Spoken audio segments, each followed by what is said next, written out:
Hello and welcome. I'm Vijay Srinivas. US-based short seller Hindenburg Research is shutting down operations.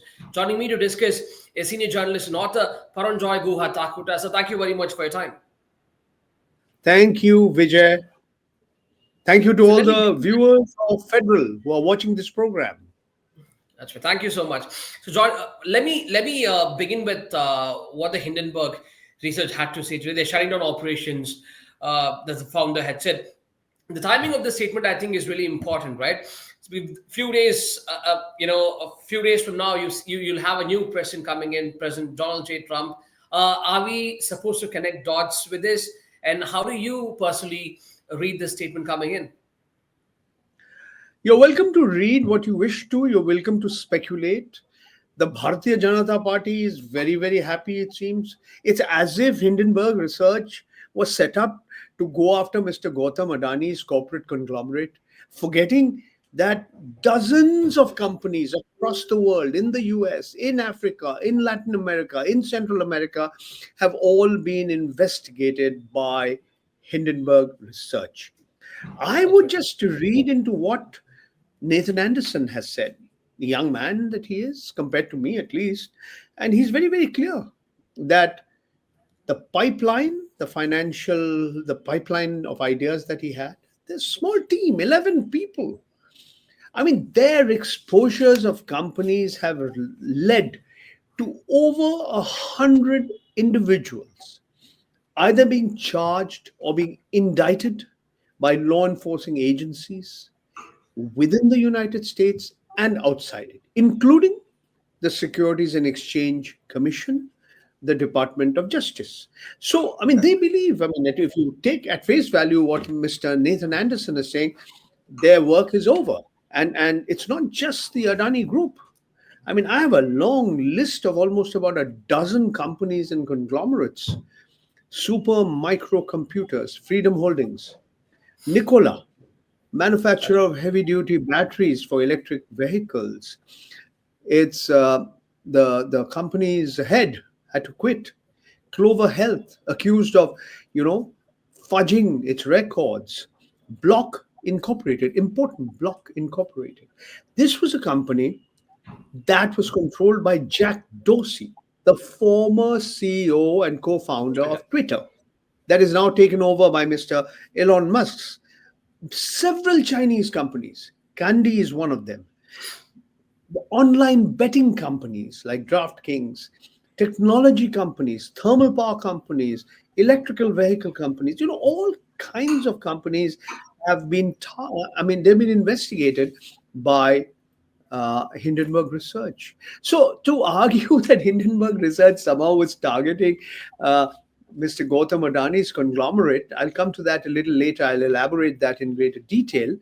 But I think if you will give me the opportunity, I want to explain three or four concepts and why the name of Hindenburg Research was given by Nathan Anderson. For the first time, we learn how Nathan Anderson, many things about him, at least I didn't know. I don't think many people know how he set up this company. And in 2017, he had a newly born child. He was not, he was in, his financial condition was very bad. There were lawsuits against him, but he stuck it out. And this 11-member company, a firm, they shook corporate Wow. conglomerates across the world. And I'll come to the Gautam Adani case a little later. That's right. Yeah. But who is Hindenburg? A lot of people wonder why this name. What is Hindenburg? Who is Hindenburg? Hindenburg was the former president of Germany. Mhm. And many believe that he paved the way for Adolf Hitler, the Nazi leader, to come to power in Germany. Now, in 1937, there was a Zeppelin, a hydrogen powered flying ship, which was supposed to fly across the Atlantic, except it ended up in a huge disaster. 35 people died, passengers and crew members. And all this happened in New Jersey before it could really cross the Atlantic to come to Europe. And the point is, this disaster, the Hindenburg disaster as it's called, kind of epitomized it. It's one of the world's best known aviation disasters, this German airship or a Zeppelin. So Nate Anderson named his company to epitomize man made disasters. And the company examined public records, spoke to people, delved deep. They went into what is called forensic auditing. You look deep into a company's records, you look into all the bad actors, you look at undisclosed related party transactions, you look at legal, illegal, quasi legal, unethical transactions. And that's what they did. And the number of exposures they did was truly amazing. And you see, here is this young man who did it. No, how did they make money? This is a question. How That's did right. they succeed? They succeeded, and they would always disclose that they were what are called short sellers. Who are short sellers? They're kind of like gamblers on the stock exchange. Let me explain. You borrow money and you purchase stock. That's one way of doing it. The other way is you are acquiring stock which you don't own yourself. You then sell it at a price, but you have information that the price will go down. You can buy the same stock back from the market. So after you bought it from somebody and you've sold it, and then the price has come down. After the prices come down, you buy that same stock. The share prices by that time has come down, and you return the money you borrowed, the loan you've taken to give the money. In the process, you pocket the difference. So this is the kind of practice that happens in certain parts of the world. This is not legal, including in India. But in America, it is legal. And they always That's inform people that, look, we are doing this. They disclose the fact that they're short sellers. And so that, I think, is important. I think the fact that Nathan Anderson has said today that he shook some empires that needed shaking, I think that's a very significant statement. important statement. And, That's right. I think it specifically pertains to the Adani Group. Yeah, let me ask you this. The short seller certainly shook the Adani Group. It sort of forced the firm to, in fact, roll back its, follow-on public offer worth of 20,000 crores, wiped off $135 billion, right? I mean, so, but today, if you look at the market, the Adani stock is up by 9%. Certainly, it should be, the Adani investors should all be happy right now. Do you think this is good news for the conglomerate going forward? How do you see this? I'm not so sure about that. The Adani Group is facing an investigation by the Department of Justice and the Securities and Exchange Commission, and this is all in the United States. All this happened, all this happened recently. But wait, that's not what I wanted to tell you. I mean, the point is, yes, of course, people can be happy. The stock goes up one day, it comes down. As you rightly pointed out, it it lost a huge amount of money. I mean, the total amount of money that all the Adani Group stocks lost after the first Hindenburg Research report came out in January 2023 was about $150 million. That was a loss in what is called market capitalization. I'm truly amazed that NDTV, which is owned by the Adani Group, Adani. they don't even get that numbers right. They don't even get the dates right. They're saying that the Hindenburg Research report came out in 2022. Actually, it came out in January 2023. Is roughly 30,000 words. And incidentally, I happen to be the only journalist from India who was mentioned in that Hindenburg Research report. I can tell you in greater detail about it. But what happened is that it had a sensational title, the headline. It says how the world's third richest man, he masterminded, or how he went ahead with the biggest con in corporate history. How he sought to pull off the biggest con in corporate history. And of course, after that, the stocks collapsed. But you see, there's a certain interesting pattern that you see. All the companies which have been investigated by Hindenburg, the first reaction of the promoters and the people is that, no, no, we've done nothing wrong. The Adani Group said exactly the same thing. The Adani Group went further and said, this is not an attack on the Adani Group, it's an attack on India. That is, That's right. India equals Adani. You conflate your own financial interest with that of the country. Now, this happened in almost all the cases. It happened in the case of Nikola, electric vehicle manufacturer. It happened in the case of Candy in China. It happened in Lordstown Motors, in Draft Kings, in several companies, Ormat Technologies, which is thermal power. Every time well-known American company, widely diversified energy, food, all kinds of things, and all of them said, no, no, no, we haven't done anything wrong. But sure enough, after some time, they are investigated, and then law enforcing agencies like the Securities and Exchange Commission, like the Department of Justice, they indict them. There are charges. The same story has happened with Mr. Adani. Now, it's all very fine for the BJP spokesperson, Mr. Shehzad Poonawala, to say this is a supari, it's some sort of mafia hit That's job, that this is economic anarchism and economic terrorism. But the fact is, Mr. Adani was called out. The fact is, he's facing charges in the United States. okay. What will happen to these charges, whether they will be proved or not, whether the bribery allegations will be proved or not? I mean, those are not easy questions to answer. But the short point I'm making is that Nathan Anderson Hmm. believes. I mean, is it significant? Is it a victory? I mean, if Mr. Adani and the BJP says, and by the way, Adani and BJP conflate each other, if they say, oh, it's something great that has happened, how come the others have not said so? That's a Okay. question I have. So the short point is that I think if you take Mr. Nathan Anderson's personal statement at face value, he says, I've done what I had to. I've shaken quite a few corporate empires. I've exposed financial irregularities, unethical business practices, malfeasance, and so on and so forth. I've done my work. Now, all these 11 people are great guys. We all have to move on. Let's move on, type of thing.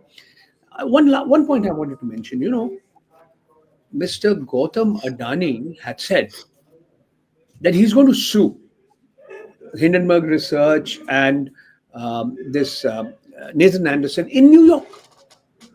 When was this? 2023, after January. the report came out in January January. Yeah. 2023. And nothing has happened. Nothing has happened. Mr. Adani has not sued Mr. Nathan Anderson. I'm sure he still has time to sue him. Meanwhile, the US Department of Justice, the Securities and Exchange Commission of India have sought to indict him. So the point is, you can say anything you like. You can say Adani is India and India is Adani. But the truth, I think, is a little more complicated and a little more nuanced. That's right. So So my if you, personal view is that, you know, since I was the only Indian journalist who was named in that 30,000 word report, I do believe, yes, he drew from publicly available information. Some people ask me, oh, you must have helped Hindenburg. I said, I didn't even know the name, existence of this name. All I knew was the Hindenburg of Germany, who had this aviation disaster. I didn't know about them. But when I went through that report, there were several, articles that people known to me and others had put together, and they had referred to it. So this was all information in the public domain. So this is what Hindenburg does. They take information which is already in the public domain and try and connect the dots. Essentially, that's what they do. People in BJP, made a big hue and cry. Hindenburg Research is being held by some American financier who has a Chinese wife, and therefore all kinds of controversies, all kinds of speculation is made. But as far as I'm concerned, Nathan Anderson and Hindenburg Research are doing the job of investigative reporters. And unlike many investigative reporters, including myself, they make money by betting on the stock market. And that enables them to continue to do more work. Since you brought in Shehzad Poonawalla here and the BJP as well, so I want to ask you this question: there, do you think this what is the Hindenburg shutting down operation is some kind of a setback for the Congress Party? I'm asking you this because the 2024 elections was completely was around Adanis and the Ambanis, right? I mean the Hindenburg allegations and so on. Do you see this as a setback for the Grand Old Party there? This is what the BJP would like you to believe. We've got Delhi elections coming up. In any case, in Delhi, the Congress is fighting the Aam Aadmi Party as well as the BJP. No, this is a bigger story. You can bring in politics. Again, why is the BJP taking this up on behalf of Mr. Adani?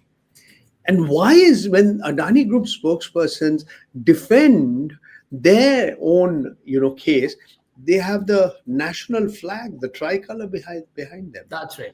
Once again, is it Adani equals India? I know Modani means Modi and Adani.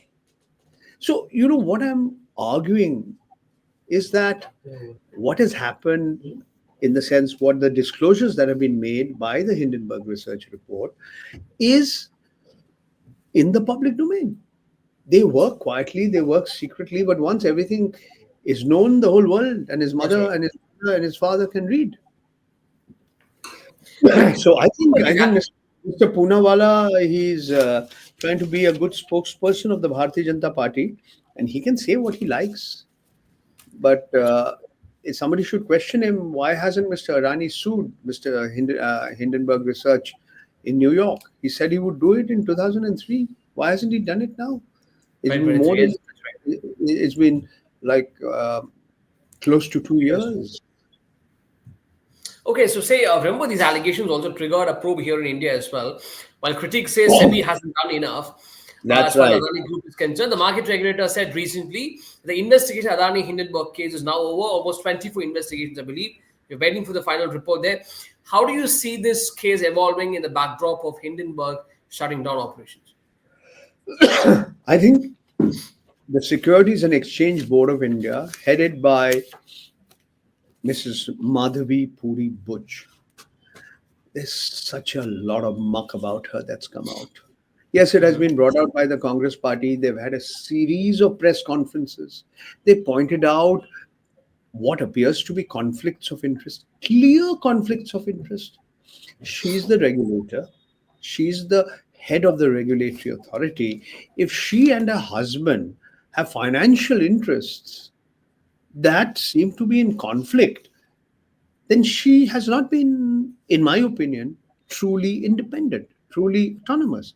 She's even been associated with a company outside India in which the National Security Advisor, Mr. Ajit Doval's son, is associated.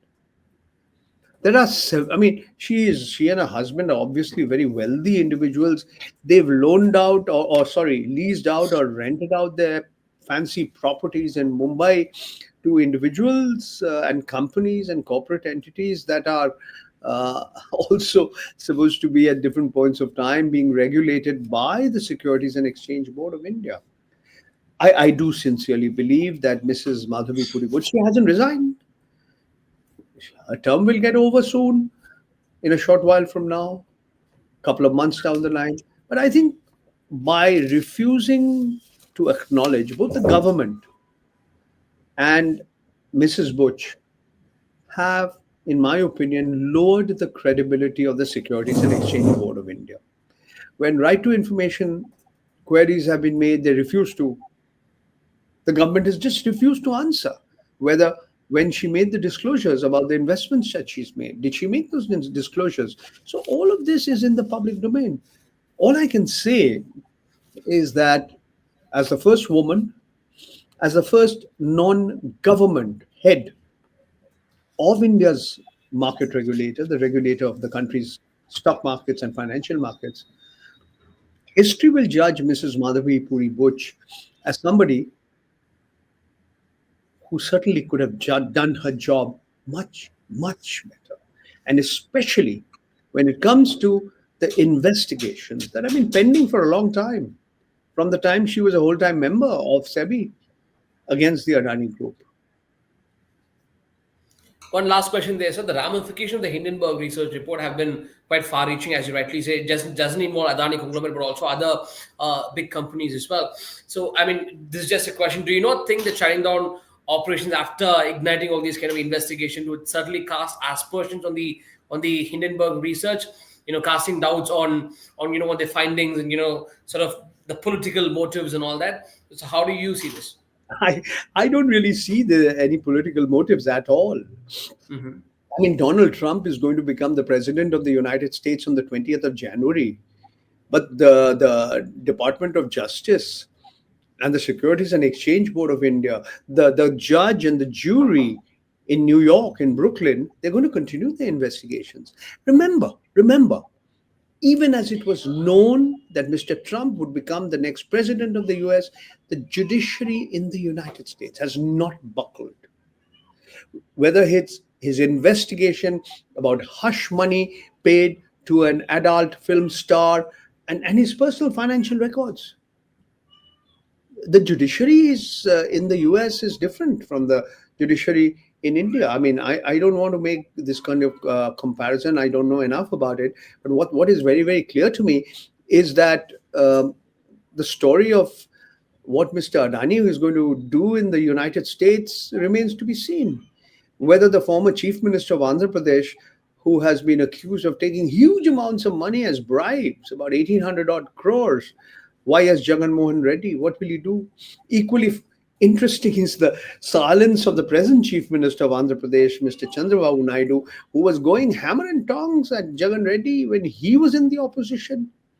I don't know now why he is changing his tune. His own associates had gone to a public interest litigation in the High Court over there.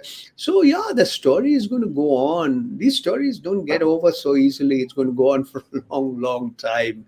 And yes, Mr. Adani has large sections of the media, and they will always sing praises of him.